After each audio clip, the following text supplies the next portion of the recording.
Sometimes in life, a person will come along that will truly light up your world. It's not the case for everybody, but it is the case for some.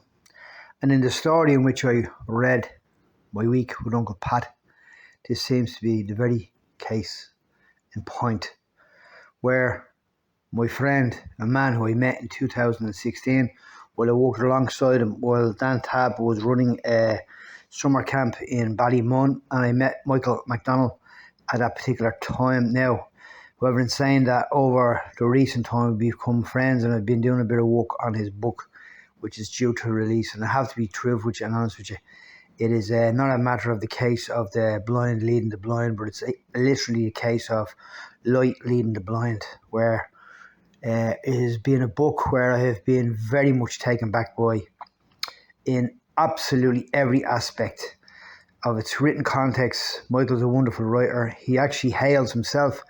Michael hails from Shamrock Street in Dublin, and then moved to the North Strand as a child and grew up in the North Strand. Left school with barely an education, and then went back and educated himself and became a school teacher. His story in itself is a wonderful story, but in this book I would highly recommend it. It's called My Week with Uncle Pat, which is due out in March. To the artist, the only thing that can be more fantastic than art is actually nothing. Because the reality is, that might sound like a contradiction in terms, but it's not. Artistic endeavours, no matter what it is basically really the enhancement of life itself. It brightens up the world, it shows up, and it absolutely transforms.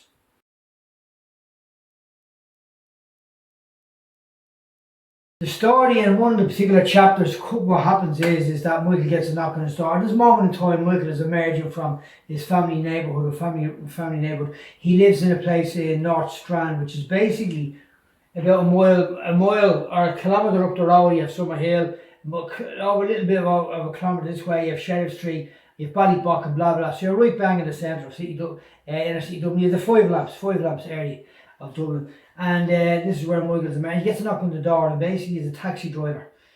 The moment you read it, you're thinking a film. The moment I see a film, I see a series, I see a Netflix series, whatever it is, it's very amusing. And the central protagonist is sitting outside in a taxi. He's a blind man, he's nearly 80 years of age, and his name is Uncle Pat, and he's come from Birmingham. Basically he's intruding. He's just arrived, here I am.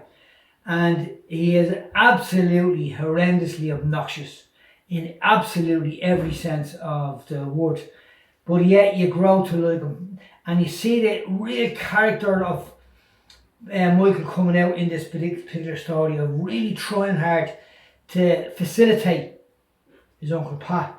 And there has been times where I've just burst out laughing. Not that the fact that he's written a story where it's just full of comedy. It's basically so funny of the character. I actually asked Pat about him there recently, because I was seriously taken back by this guy, and I said to him, "What was he like?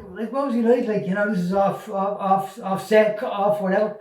And he just said, one simple way of explaining him is he had no filters. You know, he said what it was. He said how he felt. It didn't matter who was around him, and that's basically the story. And there is a video of him, which when I saw the video of him in reality, I actually replied by saying, "That's shocking. It's shocking how he behaves, but it's a moment." And he's not always like that. Although the lot of the book, he actually is like that to a degree. But well recommended. When the book comes out, it'll be out very shortly. We Week with Uncle Pat. Now listen, I'm actually bringing out a book myself, but here I am promoting another man's book. Well recommended. My Week with Uncle Pat.